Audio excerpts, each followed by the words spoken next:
everybody, and welcome to the Aggieville Alleycats podcast, where come rain, shine, or anything in between, we're here to deliver to you the Kansas State sporting news that you so love. I'm Ace Edwards, right alongside Connor Baltazar. And today, welcome to the first, technically, I guess, weekly recap of our old system, which we had during football season, which is I guess we haven't done the recap episode for football yet. That's Mondays, then the preview on Wednesdays, and then the recap of everything else that is not football on Fridays. So welcome to everything that is not football on Fridays.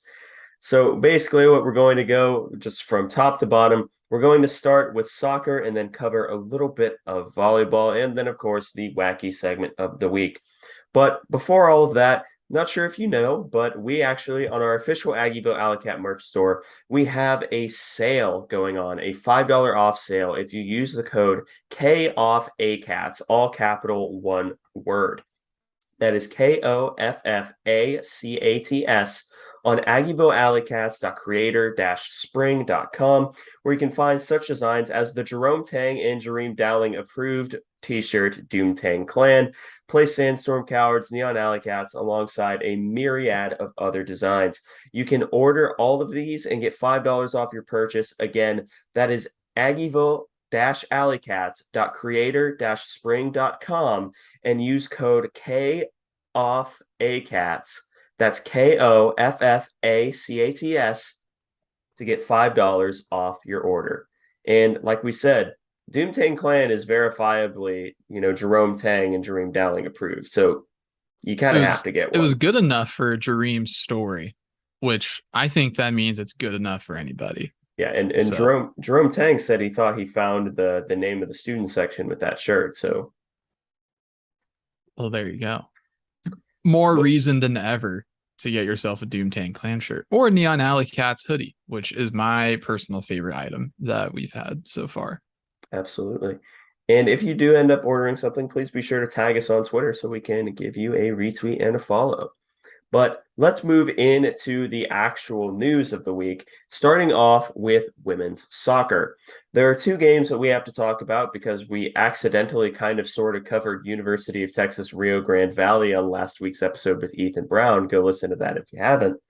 But that was a victory. And unfortunately for this episode, we are opening with a 1-2 loss versus the University of Texas San Antonio, which, fun fact, the assistant referee for this game was named Josh Allen.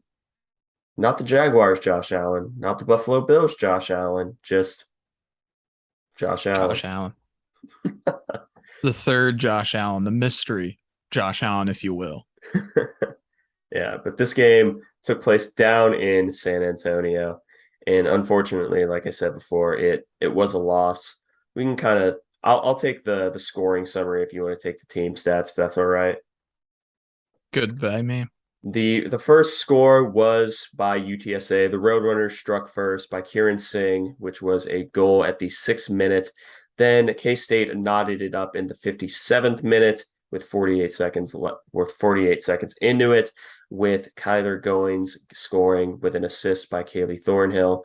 And then the UTSA would stay ahead and pull ahead by Saja Dade, who ended up scoring in the 87th minute to cap off the scoring for the day, and unfortunately handing the Wildcats another tough loss late in the game.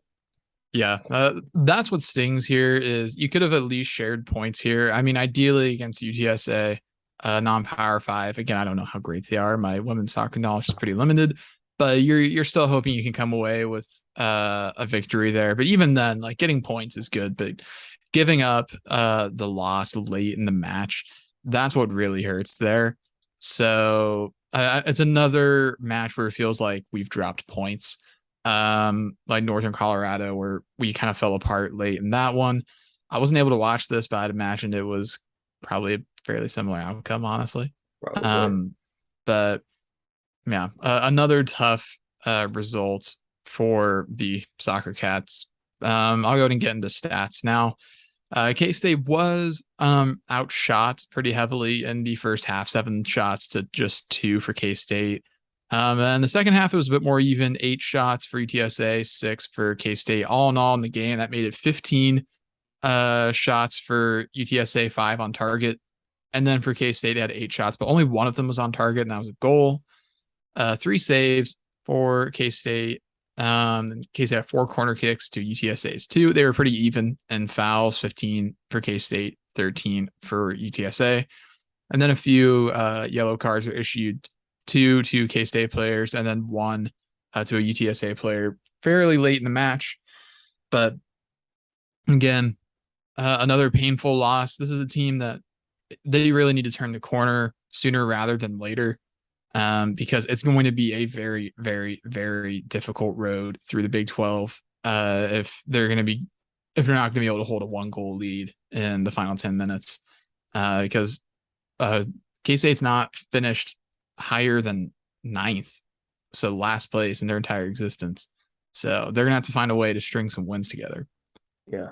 It is worth noting that UTSA is with this game 3-0-1. So Yeah. they're not awful, but No. still this is really a game that you would want to win.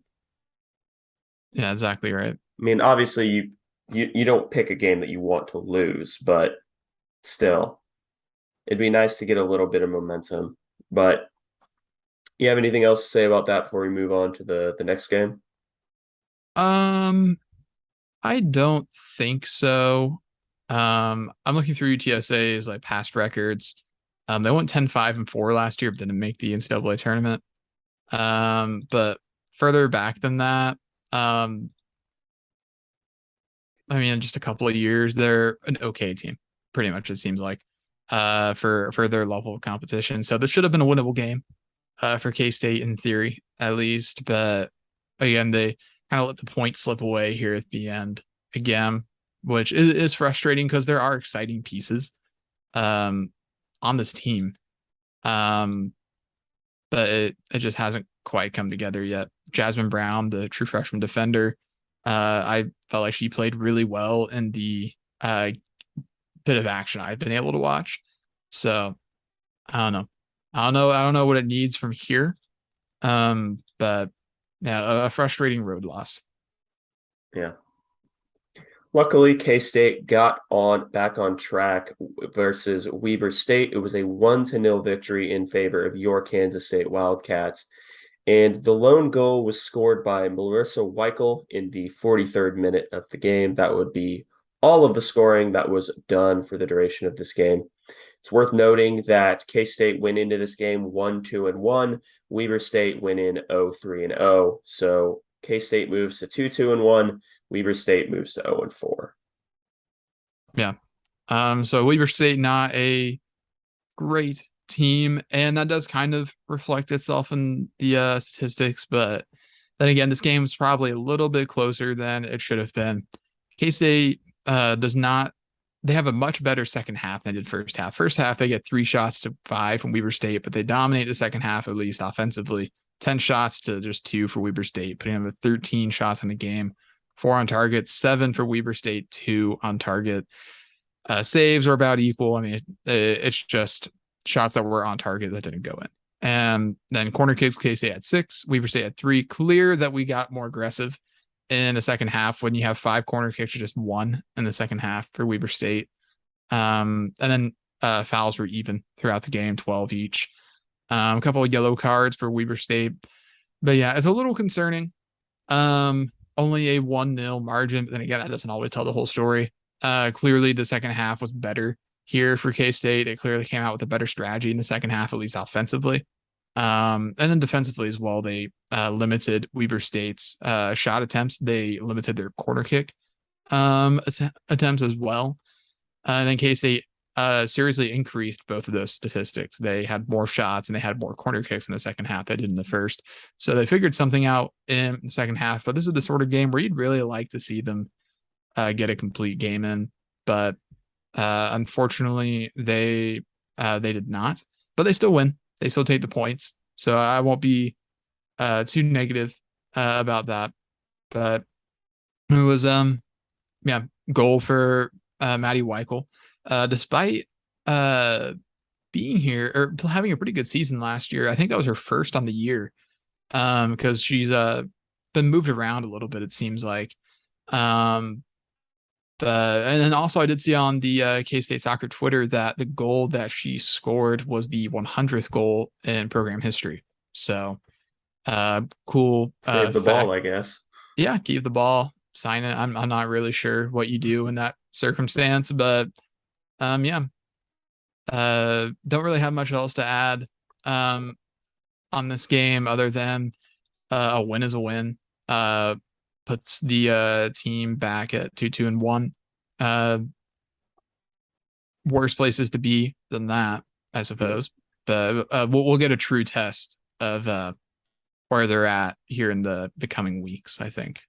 Yeah, in fact, the next game is against Purdue in Manhattan on Sunday. I'm not particularly optimistic. Yeah, I am not super optimistic either about this. Um, just because based on how we performed against Northwestern, which was not great at all. And Purdue is allegedly a better team. So I'm not getting my hopes up. This is the sort of game where I think you want to keep it competitive, if possible. Granted, they are 2-3 on the year, but get a mixed bag of results. They started the year with a 3-0 win over number 15 ranked USC, but they also just lost to KU tonight, 0-1. So don't really know what you're getting with this Purdue team. Again, it's still pretty early in the year, but they were projected to finish middle of the pack in the Big Ten. So this is going to be a quality side that we'll be seeing on Sunday afternoon. But I don't know. I guess if you're still in town after the football game, the day after, Go doesn't hurt watch to the other swing by. football. Yeah, go watch the other football. Yeah, it's a relaxing way to spend Sunday afternoon. They just installed a new video board. Fan experience is pretty good, honestly, for soccer, I say. Yeah, and So, I think there's a special with this game. It is the oh yeah, it's a Sunday 4 for 40. So go ahead, bring your friends, get 4 tickets, $10 each. Have a grand old time at Boozer Family Park. mm-hmm, exactly right. All right, moving on from the soccer cats, we can talk about the volley cats, and this is a lot of good news for the volley cats after having a bit of a sweaty against Wayne State in in an exhibition matchup. K-State has rattled off 4 consecutive victories to open up their regular season. Starting off with the first one, which was against Sam Houston State in the K-State Invitational. All 3 of the first wins were from the K-State Invitational, in which K-State beat Sam Houston 3 sets to none by a margin of 25-14 in the first set, 25-22 in the second, and then 25-14 in the third again. So other than that second set, an absolutely dominating performance by the Volley Cats. Yeah. Um, you summed that up perfectly. This was pretty much a dominant performance across the board. I mean, we can run down the stats and see that basically everybody was hitting really efficiently for this game as well. Obviously, you start with Aaliyah Carter, the beginning and the end for the success of the Volley Cats. 32 attack attempts, 12 kills, only 2 errors, so a lot more efficient in this match than she had been in times last year, hitting 313 for hitting percentage, 9 digs, responsible for 13 points, so best on the team there.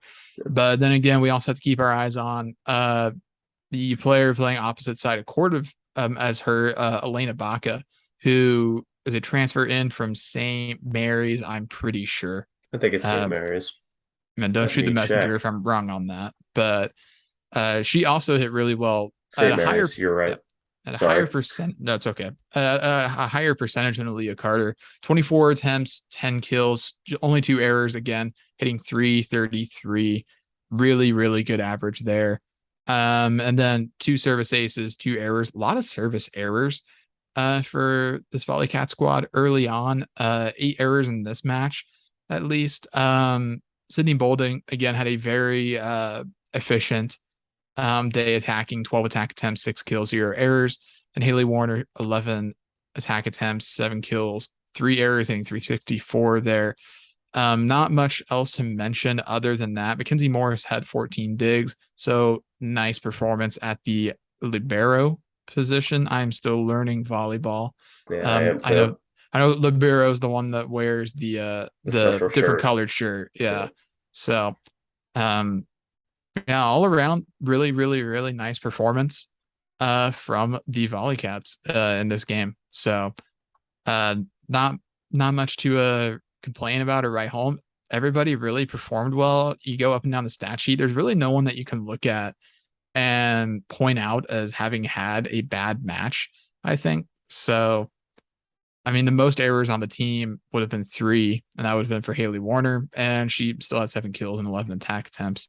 So, yeah, really, really nice performance. Always love starting out your regular season with the sweep. Yep. And the next game in the K-State Invitational was a 3-1 victory against North Carolina State, home or former home of current K-State president Richard Linton. And NC State took the first set 27-25, and then K-State rattled off 3 consecutive set victories, 25-14, 25-17, and then 25-18. So a little less dominating each and every set, but still really great for, fellow Power 5 competition. And yeah, that's really for the overview, that's really all that can be said in terms of scoring. But individual stats, there are actually a few things that are pretty interesting to note, actually. Mostly that Aaliyah Carter did not lead in kills. Yeah. And another thing that I do want to mention actually about the scoring is that uh this really could have been a sweep for K-State. If you go back and look at the first set play-by-play, at one point they were up 19-13 in this match, and also 20-15. And then NC State, I should say, they went on a run to take the lead. And so K-State probably should have swept this match, honestly, but they kind of let the first set get away from them. But then they took that personally, and they took NC State out the rest of the time. But yeah, you go through the stat sheet, and yeah, like you said, Leah Carter not leading kills. She was not even second in kills. It was Sydney Bolding who had 26 attack attempts, 13 kills, and not a single error. So high efficiency for Sydney Bolding. Then Elena Baca, 36 attack attempts, 12 kills, and then just 1 error. And Leah Carter had 45 attack attempts, 11 kills, 7 errors. Then also 3 service errors. So not the best day for Leah Carter. But the difference from last year is that we had people on the offensive side that could pick up the slack there with Elena Baca, then also Sydney Bolding, who had an incredibly efficient offensive day. And then Haley Warner, 15 attack attempts, 6 kills, 3 errors. Again, another day where a lot of service errors, 15 errors to 10 aces on serves, which is a little concerning. Then again, Mackenzie Morris with 18 digs, really nice day for her. But yeah, then also not a lot of rotation on this team. You look through the players that saw the floor, and only 8 actually made it onto the court for K-State in this game, as opposed to NC State, who it looks like had about a dozen. So keeping a pretty short rotation here, because then again, the roster is pretty thin for K-State this year. They're at, I think, maybe 14-ish when you're allowed to have up to 20. So a pretty thin roster for K-State this year, but also talent heavy. So as long as they can stay free of injuries, this could be a pretty talented squad. Yeah. Also, one thing before we go, I just want to point out the blocking discrepancy. There were 17 blocks for K-State as opposed to 4 from NC State. Yeah. That's all I have to say. That's all I can say on that. That's just funny. No, that is really funny. I also have nothing to add because you really just can't do anything with that other than just like say that it exists, and it's incredibly impressive. So Yeah.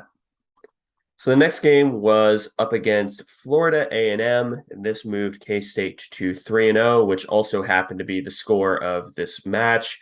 3-0 in favor of K-State. It was 25-14, 25-13, and 25-16. So again, an absolutely dominant performance in favor of the Volleycats. And although it's not the same block discrepancy, there was still 9 compared to 3 in favor of K-State. And there's no real statistical perspective that you can take a look at this game that K-State was not dominant in. yeah, that is true. Going individual, um, you look at who's leading on the attack, And it was a name that was unexpected, and Shaylee Myers, who had 31 attack attempts, 18 kills to 2 errors. Somebody who had not even been in the lineup the last 2 matches and ends up with a 516 hitting percentage on 31 attempts, which is absolutely phenomenal. A freshman outside hitter from Lincoln, just coming in and absolutely destroying the competition. Aaliyah Carter actually only plays in one set here. She gets 4 attack attempts, 2 kills, and then she takes a seat for the rest of the time because K-State was controlling this match the whole way. And no reason to play her throughout. But you look through the rest of the lineup. Haley Warner, 13 attack attempts, 7 kills, 3 errors.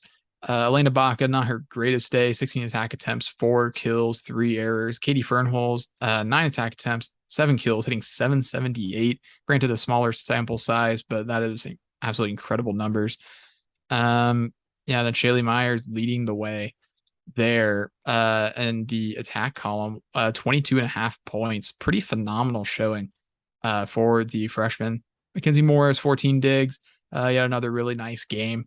Ava LeGrand, the freshman, former high school All-American true freshman, 31 assists, I believe is what A stands for. Yeah, it's assists. Yeah.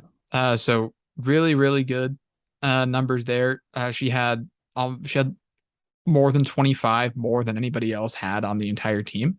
So a really great performance. Looks like this match, K-State took the opportunity to empty the end of the bench and get more talent on the floor and get some more development for some of the younger players, which I like because this was a match that was pretty clearly in K-State's favor the entire time. So I'm sure Susie Fritz looked at it and said, there's really no reason to risk injury to the starters here. So let's get some younger players some experience. And then you see someone like Shaylee Myers come out of absolutely nowhere and have a crazy efficient day. So Yeah. maybe we'll be seeing more of her now after this excellent performance. Maybe this is her breakout game. I would allow it. I would as well. Now, the final match that we're going to be talking about was a 3-1 victory in favor of Kansas State up against Syracuse, who entered this match 2-1 with no conference play being played yet. It's moved K-State to 4-0 on the year. In terms of scoring, it was 25-23 in the first set, favor of K-State, 25-18, favor of K-State, and in the third set, 25-22 in favor of Syracuse. And then in the fourth and final set, 25-21 in favor of K-State. And fun fact, the building that this was played at is literally just called The Venue at UCF. That is like such a modern name for a locale, I feel like. Yeah. Like I feel like naming conventions have gotten like even naming conventions have gotten minimalist recently. Like Yeah. I guess that's like a boomer take of me, but like No, but that there's a difference between having a boomer take and then just making observations. yeah, I suppose that is true because I mean the venue for what The venue. at UCF, I I can only guess. imagine they also use it for women's basketball. I would imagine they might use it for men's too. I mean, I'd imagine basically anywhere that's not a Power Five, you're probably looking to get at least 3 sports out of your main arena. So, but then again, what do I know? But Well, they're soon yeah, to be Power Five, so that's true. They are going to be Power Five very, very soon. But yeah, this was a really great performance for K-State. A lot of individual standouts. Unfortunately, we did not see more Shaylee Myers in this match. We built all that up in the previous it's a segment red just herring. yeah, it was a diversionary tactic is how we'll describe that. But Aaliyah Carter had an excellent day. 41 attack attempts, 20 kills, 5 errors. And then 4 aces to 3 errors, 24.5 points for Aaliyah Carter in this match. And then add in 7 digs. Elena Baca also had a really nice day. 37 attack attempts, 17 kills, 6 errors, hitting just under 300 for 21 points. And beyond that, Sydney Bolding had a nice day. 21 attack attempts, 6 kills, 2 errors. And then other than that, everybody kind of mixed in here and there. 44 assists for Lauren Hinkle.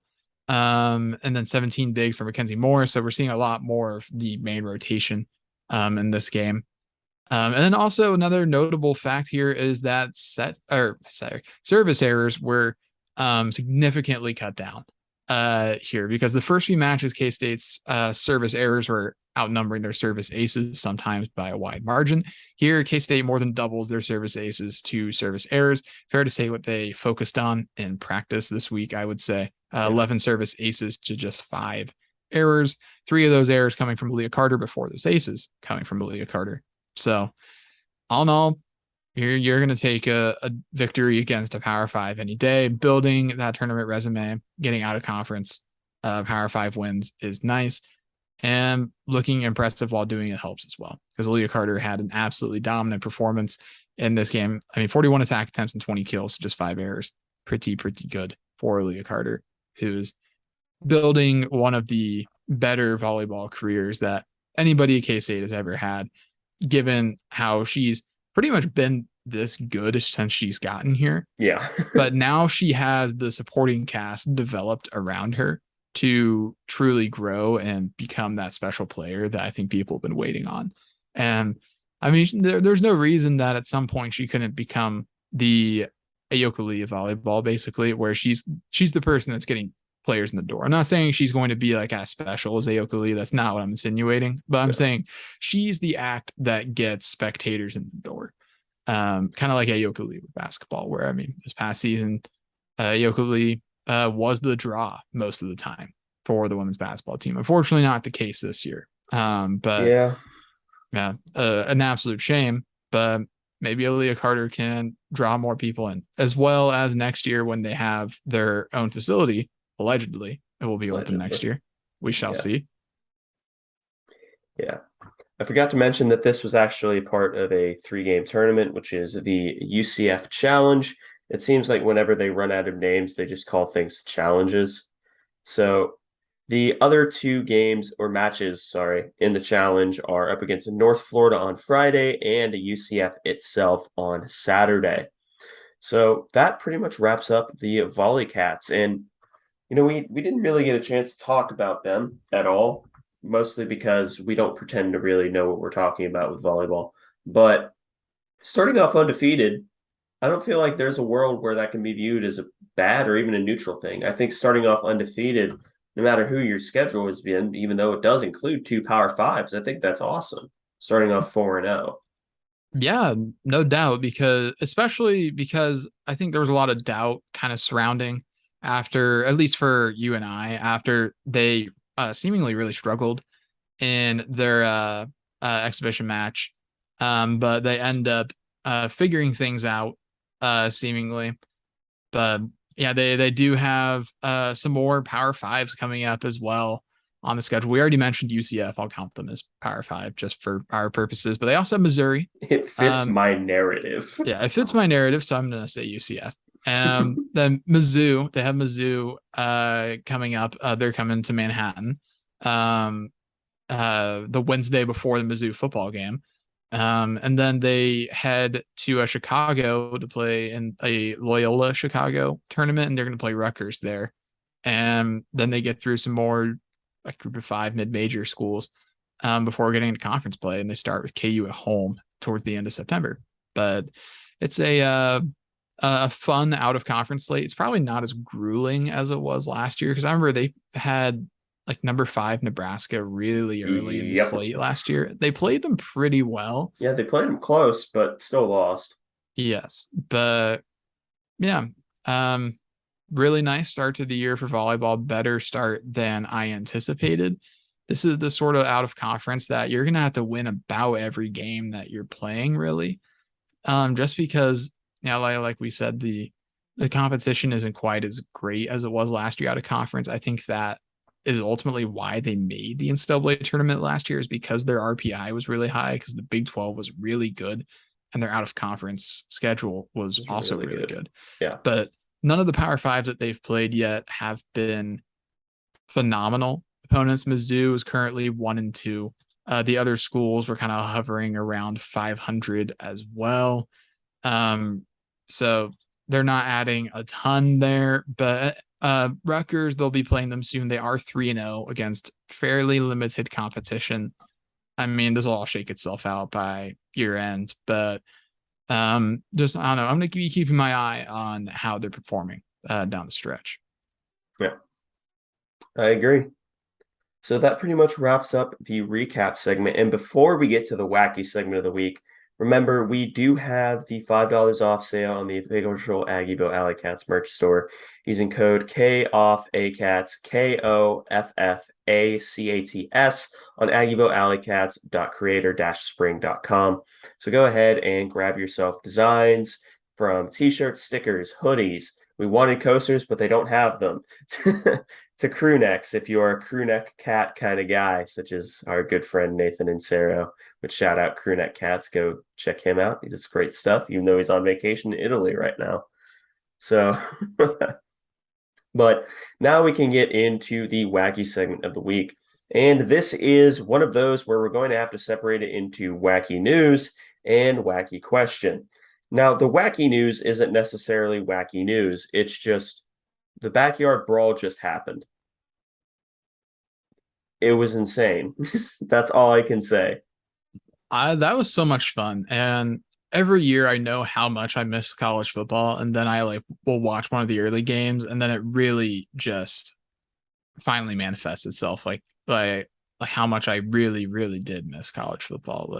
It feels like all these early games have been at least entertaining in some fashion. Like that Nebraska Northwestern game provided all sorts of entertainment because it was a novelty game, because it was in Ireland. There was comebacks. Scott Frost got embarrassed. Nebraska Cup lost snake. another close game.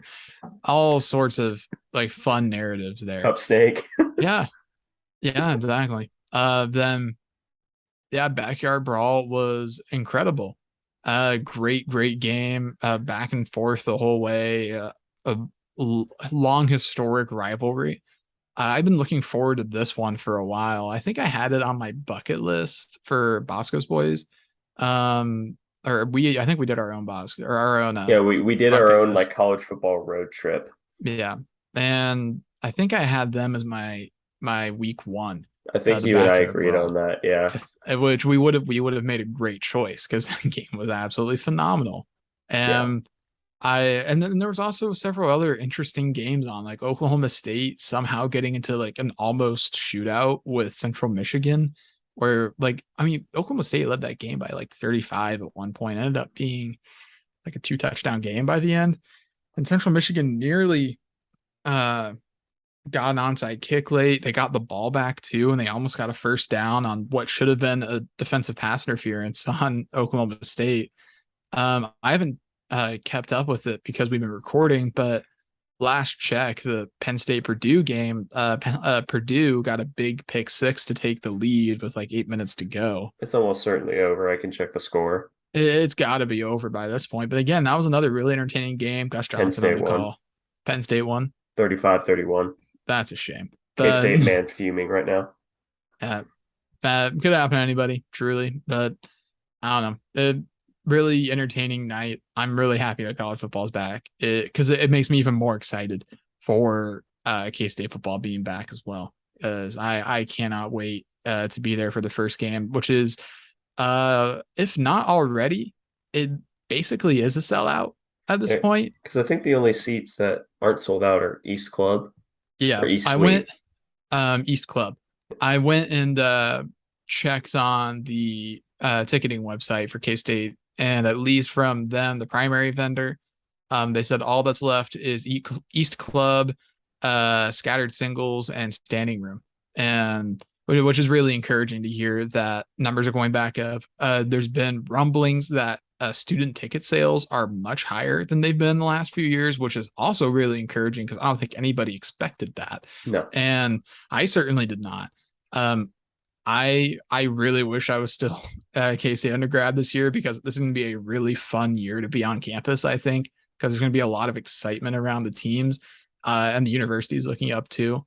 So I relish this year. Ace is my advice to you, I suppose. Enjoy it and soak it in. I will be back as much as possible because I thoroughly enjoy Manhattan. I'm going to be there Saturday. I cannot wait. But yeah, we got there somehow from Backyard Brawl. But It was super, super fun game. Also, uh, West Virginia's O line's really, really bad. Yeah, they're really bad. There's no But reason we shouldn't sack JT Daniels like 6 times. let's be honest, JT Daniels is not going to be healthy by that game. We're not going to That sack is Garrett true. Green that many. That's true.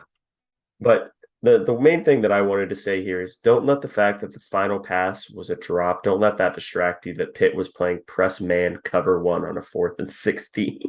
That was a Green Bay Packers NFC championship game moment, really. It's a Greg Williams cover zero blitz. And Yeah. all you need to play is prevent. Yeah. Yeah. That was the ultimate, like, yeah, Packers late coverage moment. Like, why are you running cover one in that situation? Like, yeah, it was a drop, but great throw by JT Daniels. And the fact that he was able to get it there and the fact that the receiver nearly made the catch is incredible. Cause I mean, there's no reason that should have been even that close. Like they No. should like there's no reason for that. But it was super fun game to watch. I thoroughly enjoyed it. It was nice to get a night to really watch some college football again. Yeah. So that's the news part of this, but the question segment is actually it's an interesting one. If you could pick one K-State all-time corner to match a K-State all-time receiver in coverage, who are the two you're picking and who wins the most out of 10 reps? So who wins the majority of the reps, whether it be 6-4, 7-3, or if they tie? For me, I think the matchup that most K-State fans would want to see is Terrence Newman and Tyler Lockett. And I don't know if I took your answer with that, but I No, think I you did. didn't. I did not. Oh, You great. didn't. But I'm going for a weirder one. okay, excellent. Because I just went for the big name one, but because I was sitting there like who's like probably the best corner of all time for K-State, who's probably the best receiver of all time for K-State. I came to those two and I was like, all right, match them up and see what happens. And who wins the most reps? The answer is I really have no idea. But I'm gonna have to make a guess. I'm gonna say that Newman wins 6 of 10.